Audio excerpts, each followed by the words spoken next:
नमस्कार दोस्तों। इससे जो पहली वीडियो था आपका पार्ट 8 है, उसके अंदर हमने लास्ट जो टॉपिक किया था वो इंडक्टिव और डिडक्टिव मेथड किया था। ठीक है। अब आपने इंडक्टिव के अंदर क्या चीजें देखी कि इंडक्टिव मेथड है वो एग्जाम्पल टू रूल जाता है। एग्जाम्पल टू रूल का मतलब क्या है? पहले हम किसी भी टॉपिक्स को जब क्लियर करते हैं तो पहले उसके एग्जाम्पल्स को पढ़ते हैं, बाद में उसके रूल्स के ऊपर जाते हैं। ठीक है। डिडक्टिव इसका अपोजिट होता है, पहले रूल्स को पढ़ा जाता है फिर एग्जाम्पल्स को पढ़ा जाता है। बात करें इंडक्टिव के फादर की, तो आपको बताया था फ्रैंकिस बेकन है वो इंडक्टिव मेथड के क्या हो जाएंगे? फादर हो जाएंगे। और आइडिया था वो आपका किसके द्वारा दिया गया? अरिस्टोटल के द्वारा दिया गया। उसके बाद आपका आता है डिडक्टिव मेथड। डिडक्टिव मेथड होता है वो आपका रूल टू एग्जाम्पल होता है। मतलब पहले इसके अंदर हमने फॉर्मूले देख लिए कि भाई इस फॉर्मूले से इस टाइप के क्वेश्चन सोल्व होते हैं। ठीक है। जैसे आपका लॉस प्रॉफिट का हो गया, ठीक है, परसेंटेज का हो गया, या इवन आप जो एसआई वगैरह निकालते हो, सिंपल इंटरेस्ट, उसका फॉर्मूला मैं आपको पहले बताऊं, फिर उसका एग्जांपल सोल्व करके बताऊं। ठीक है ना? जैसे आपका इसका क्या होता है, एसआई का क्या होता है? एसआई का सबसे पहले तो मैं आपको बताऊं, पी आर टी बाई 100। 100 ये रेट का है, ठीक है ना, रेट वाला है। ये आपके पास प्रिंसिपल होता है, ये रेट होता है, ये टाइम होता है, ये आपके पास क्या हो गया, परसेंटेज का 100 है नीचे। ठीक है ना? अब मैंने पहले आपको ये फॉर्मूला बताया, उसके बाद मैं आपको क्या करा रहा हूँ, एग्जाम्पल करा रहा हूँ। ठीक है। इसके कि मान लो आपने 10,000 रुपए, ठीक है, 5% की रेट से 2 साल के लिए दिए, तो 10,000 रुपए का कितना रेट ऑफ इंटरेस्ट हो जाएगा आपके पास? सिंपल इंटरेस्ट कितना हो जाएगा आपके पास? 5 दूनी टोटल 10%, मतलब रेट इंटू टाइम हो गया। 2 जीरो से 2 जीरो कैंसिल हो जाएंगे। आपके पास 10 है तो आपके पास कितना आ जाएगा? 1,000 रुपीज। मतलब आपके पास क्या हो जाएगा? सिंपल इंटरेस्ट क्या हो जाएगा आपके पास? 1,000 रुपए हो जाएगा। ठीक है ना? तो ये जो आपने किया, मतलब पहले तुमने फॉर्मूला पढ़ा फिर उसका एग्जाम्पल पढ़ा, ये आपका क्या हो गया? ये तुम्हारा डिडक्टिव मेथड होता है। ठीक है ना? और इंडक्टिव में क्या होता है कि पहले तुम एग्जाम्पल करते हो, ठीक है, फिर आप जाते हो रूल की ओर। ठीक है ना? तो ये आपके पास इंडक्टिव डिडक्टिव मेथड होते हैं। भाई इसके अंदर केवल एक ही बात याद रखने की और है, इसका फादर। क्योंकि आपके पास इंडक्टिव मेथड है, उसका फादर फ्रैंकिस बेकन है, और डिडक्टिव मेथड है, उसका अरिस्टोटल हो जाएगा। यदि आपसे इंडक्टिव डिडक्टिव दोनों का कंबाइन पूछेंगे तो आपके पास अरिस्टोटल हो जाएगा। यदि सिंगल है तो आपके पास क्या हो जाएगा? सिंगल के अलग अलग है। जैसे आपका इंडक्टिव का फ्रैंकिस बेकन हो गया, डिडक्टिव मेथड का आपके पास क्या हो जाएगा? अरिस्टोटल हो जाएगा। उसके बाद हम पढ़ेंगे टीचिंग लर्निंग मटेरियल। ठीक है। ये हम पढ़ेंगे टीचिंग लर्निंग मटेरियल कि हम किन किन मटेरियल्स का प्रयोग करते हैं स्टडी के अंदर, टीचिंग के अंदर। वो हमारे पास क्या हो जाएंगे? वही हमारे पास क्या हो जाएंगे? Teaching learning method. भाई हम पढ़ाने के लिए या याद कराने के लिए बच्चों को किन किन मटेरियल का प्रयोग करते हैं, या उनको समझाने के लिए जिन मटेरियल का प्रयोग करते हैं, वो आपके पास टीचिंग लर्निंग मटेरियल हो जाएंगे। बस यही चीजें हैं। उसके बाद आप देखना, भाई ये कुछ चीजें होती हैं भाई, वो बताने के लिए लिख दिया हमने ये, ठीक है ना, कि आपके पास इंस्ट्रक्शनल मटेरियल होते हैं यूज टू एड टीचिंग। जैसे आप इवन तो आपके पास एड, आपके पास आपका ब्लैक बोर्ड भी है, इवन चौक, डस्टर, जो टीचर यूज करता है ना ड्यूरिंग पढ़ाने के लिए, टीचिंग के लिए, वो सारी चीजें क्या है? एड्स हैं आपकी। ठीक है ना? तो देखो भाई, टीचिंग लर्निंग मटेरियल नाम से ही क्लियर है कि जिन मटेरियल्स का प्रयोग आप टीचिंग और लर्निंग के अंदर करते हो, वो मटेरियल आपके पास क्या कहलाते हैं? टीचिंग लर्निंग मटेरियल कहलाते हैं। अब इन्होंने मटेरियल्स के टाइप बताए हैं भैया, हमारे पास कौन कौन से मटेरियल होते हैं। ठीक है। तो भाई आपके पास 3 मटेरियल हो जाएंगे। एक तो आपके पास, देखो समझ लो पहले, उसके बाद ये है ना, ये आपको बता देंगे।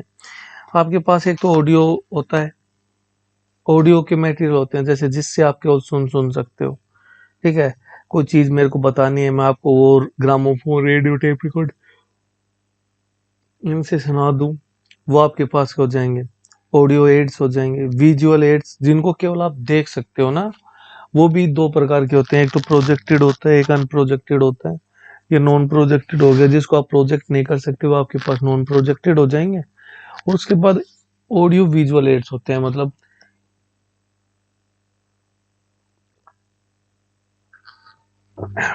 इन एड्स का प्रयोग आपको सिंपल ये बताने के लिए किया जाता है भाई कि समझाने के लिए, मोस्टली आपको समझाने के लिए एड्स का प्रयोग किया जाता है। ठीक है, अब ऑडियो एड्स हैं आपके पास, ये देख लो। एक तो आपके पास ऑडियो हो जाएगा, दूसरा आपके पास विजुअल्स हो जाएंगे, और तीसरा आपके पास ऑडियो विजुअल हो जाएंगे। ठीक है ना, तो आपके पास एक तो ऑडियो हो गया, एक विजुअल हो गया, उसके बाद आपके पास ऑडियो विजुअल हो गया। ठीक है ना, यही है। अब ये बता रखा है कि ऑडियो एड्स क्या होता है, रेडियो होता है। रेडियो भी आपको ज्ञान की बातें बताता है कि आज जैसे दूरदर्शन के ऊपर आता था कि दिल्ली में प्रधानमंत्री ने ये किया, तो वो आपके पास क्या हो गया, रेडियो हो गया। ग्रामोफोन हो गया आपके पास। ठीक है, ग्रामोफोन हो गया, टेप रिकॉर्डर हो गया, टेलीफोन हो गया, लैंग्वेज लैब हो गई। उसके अलावा आपके पास देखो, विजुअल एड्स के अंदर दो प्रकार के एड्स होते हैं, जिनको आप प्रोजेक्टेड मतलब जिसको आप प्रोजेक्ट कर सकते हो। ठीक है, जिसको आप नॉन प्रोजेक्टेड, जिसको आप प्रोजेक्ट नहीं कर सकते। आपके पास देखो सिंपल मैप हो गया, आपकी बुक हो गई, चार्ट हो गया, डायग्राम हो गया, डायग्राम बुक में वो हो गया, पोस्टर हो गया, स्केचेज हो गया। ये क्या है, इनको आप प्रोजेक्ट थोड़ी ना कर सकते। प्रोजेक्ट क्या हो गया, फिल्म हो गया, फिल्म स्ट्रिप हो गई, स्लाइड हो गई, जैसे अब हम आपको स्लाइड्स के माध्यम से पढ़ा रहे हैं, ये स्लाइड हो गई। OHP हो गया आपके पास, LCD हो जाएगा, मैजिक लैट्रन हो जाएगा। ठीक है, उसके बाद आपके पास एक प्रिंटेड आता है, मैगजीन हो गई, टेक्स्ट बुक हो गई, न्यूज़पेपर हो गया, रिपोर्ट हो गई। तो मैंने बोल दिया ना, नॉन प्रोजेक्ट के अंदर प्रिंटेड हो गया। तो मैं मैगजीन, टेक्स्ट बुक, आपकी जो बुक है मैंने पहले बता दिया। तो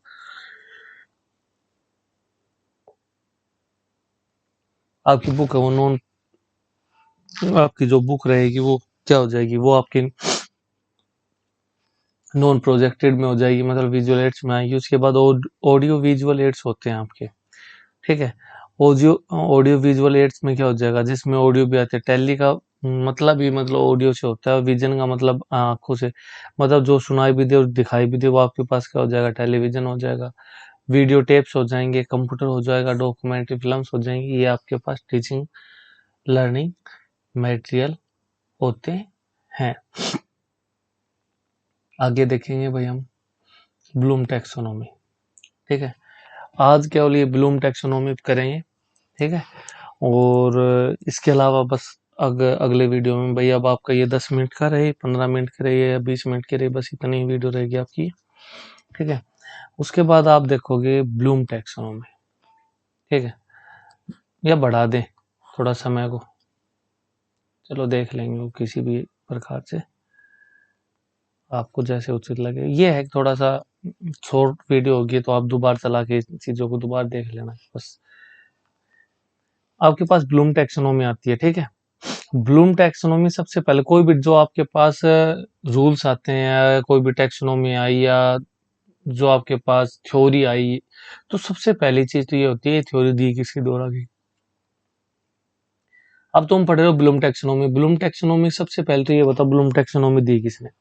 तो आपके पास क्या हो जाएगा, बेंजामिन ब्लूम हो जाएगा, जिसने ब्लूम टैक्सोनॉमी दी। इन्होंने एक बुक दी जिसका नाम था टैक्सोनॉमी ऑफ एजुकेशनल ऑब्जेक्टिव्स। ठीक है, तो बुक्स के नाम 1% आप स्किप कर सकते हो, बाकी ब्लूम टैक्सोनॉमी को ये मत भूलना कि बेंजामिन ब्लूम ने दी। इसने इसके 3 डोमेन बताए। कोग्निटिव होता है, ठीक है, कोग्निटिव हो गया आपके पास, अफेक्टिव हो गया, एक आपके पास होता है साइको मोटर। ठीक है, अब लो आपको हिंदी में बताता हूँ। संज्ञानात्मक, भावात्मक, कैसे लिखो, भावात आत्मक और ये आपके पास क्रियात्मक हो जाएगी, क्रियात्मक, क्रिया,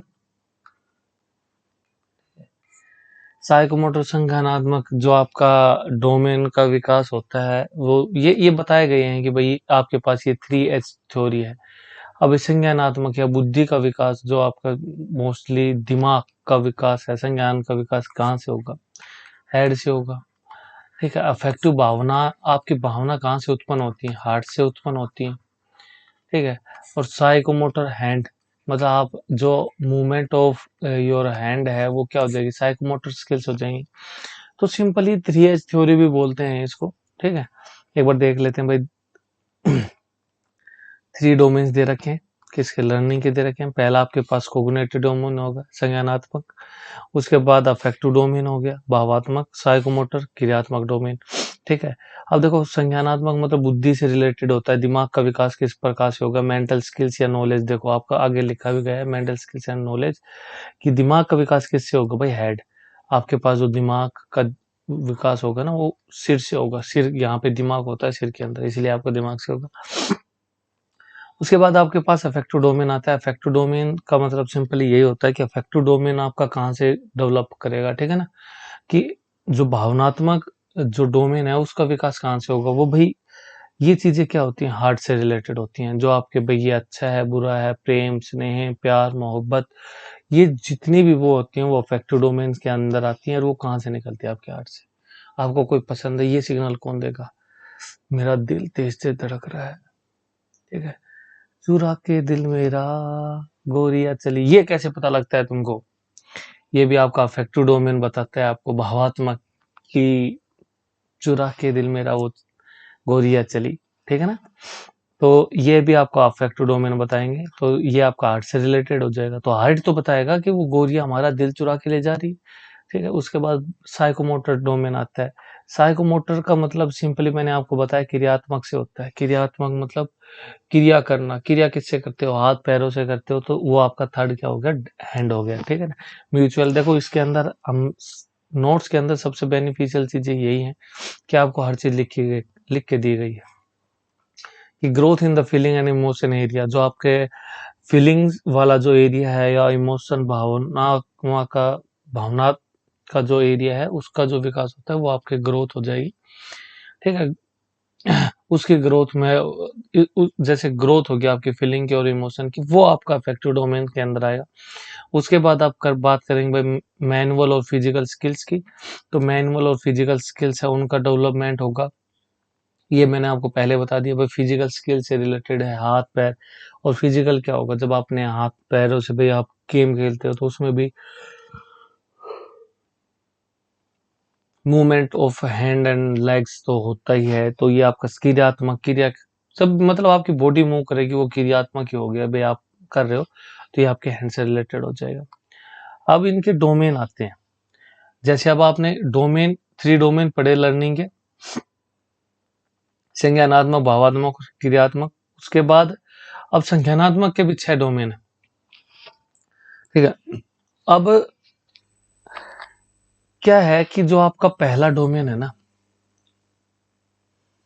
आपका पहला कोग्निटिव डोमेन, इसके आपके पास क्या होते हैं? 6 वो होते हैं, डोमेन होते हैं। और ये आपका नीचे से ऊपर की ओर क्या होगा? इंक्रीज होगा।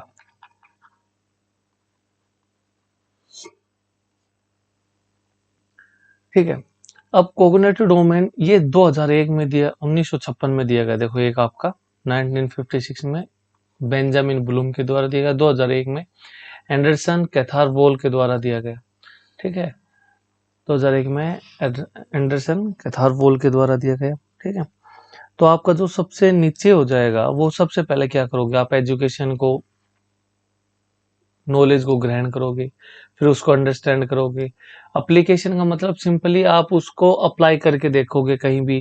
ठीक है। फिर एनालाइज करोगे कि उसका क्या रिजल्ट निकल रहा है, सिंथेसाइज करोगे उसको, फिर उसका इवैल्यूएशन करते हो। ये 6 पॉइंट आपको याद करने हैं। एक बार आंख मीच के मेरे साथ फिर से रिपीट करो।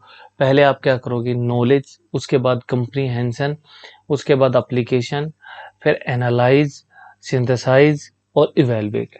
ये आपके पास क्या हो जाएंगे?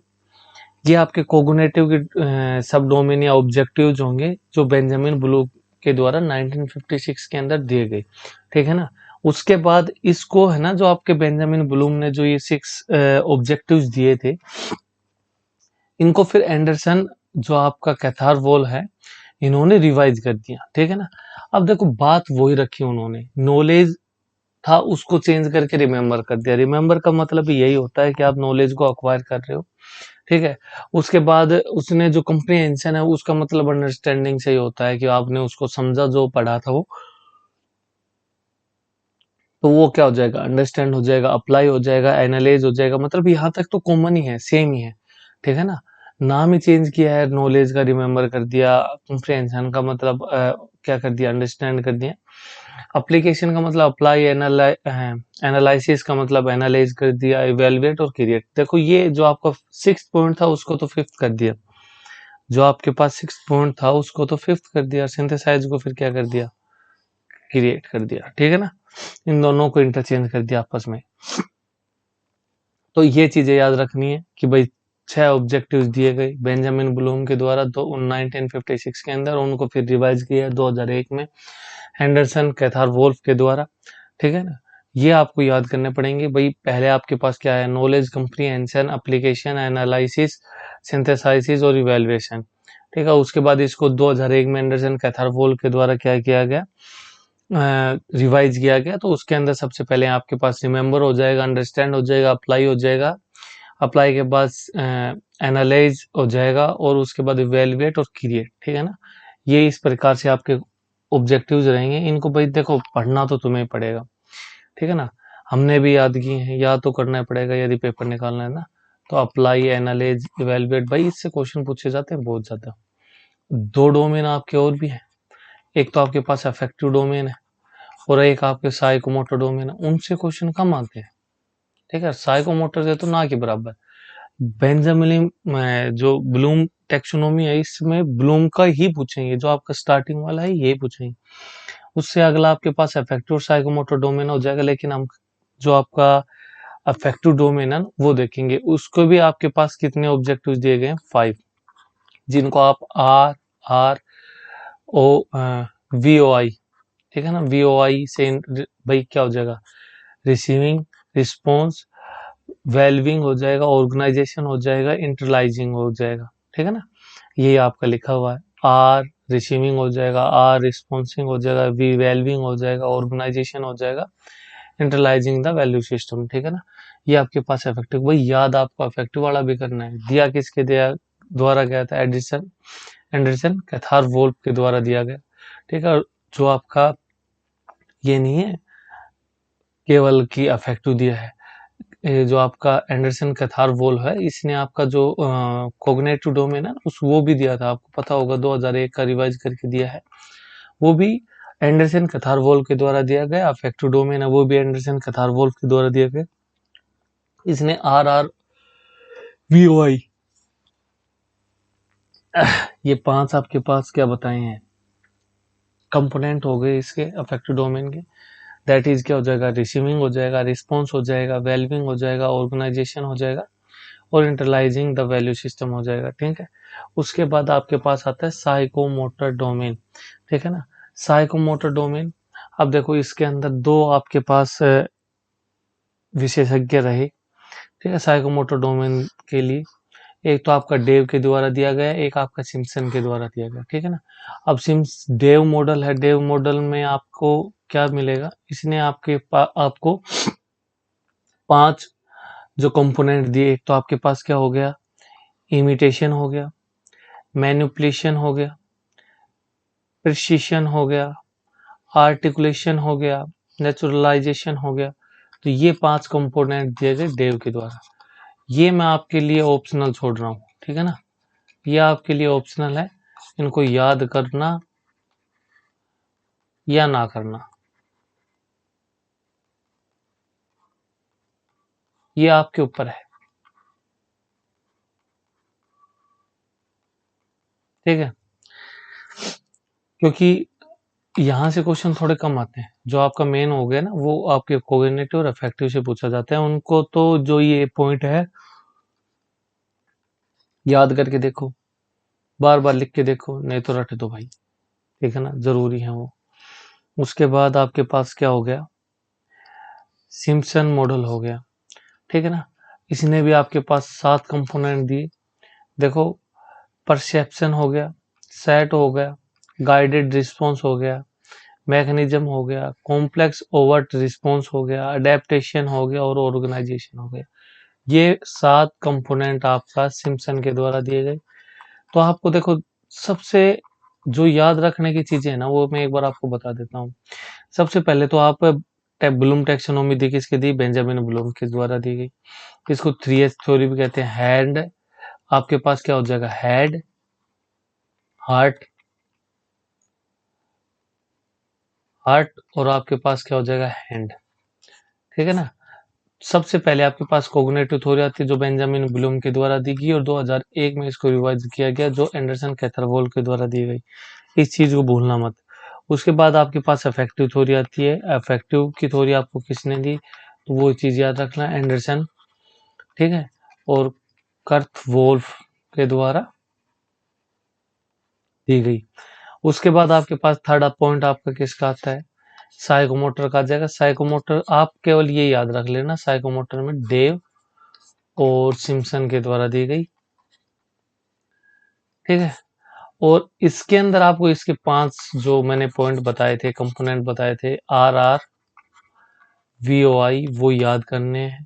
वेलबिंग, ऑर्गेनाइजेशन और इंटरलाइजिंग, ठीक है ना, रिसीविंग और रिस्पॉन्स। इसके अंदर आपको क्या बताया था मैंने? नॉलेज, कंप्रीहेंशन, एप्लीकेशन, एनालाइज और सिंथेसाइज, और क्या हो जाएगा आपके पास? इवैल्यूएट। ठीक है ना? उसके बाद 2001 में एंडरसन कैथरवॉल के द्वारा इसको रिवाइज किया गया। आपके पास क्या हो जाएगा? रिमेंबर हो जाएगा, अंडरस्टैंडिंग हो जाएगा, फिर अप्लाई हो जाएगा, एनालाइज हो जाएगा। उसके बाद आपके पास क्या आएगा? उसके बाद इवैल्यूएट आ जाएगा और फिर क्रिएट आ जाएगा। ये चीजें है ना, केवल ये आपके पास याद करने का है। ठीक है, और आज के लिए इतना ही भाई। ठीक है, थैंक्स फॉर वॉचिंग।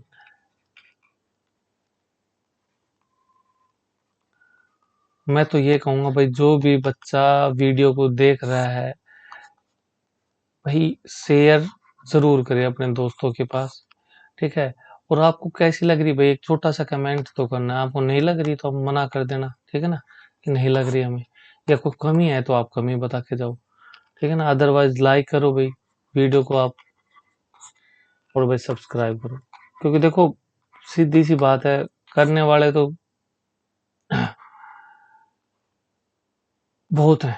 ठीक है ना, आपको फ्री कंटेंट उपलब्ध करवाया जा रहा है, तो इतना तो कर ही सकते हो आप। और आप जो भी टीचर हैं, आप एक बार कंपैरिजन करके देख लेना। जो आपके पास लिमिटेड है ना, लिमिटेड मतलब जो आपको जरूरी है केवल वही करवाया जा रहा है। And thanks, have a nice day.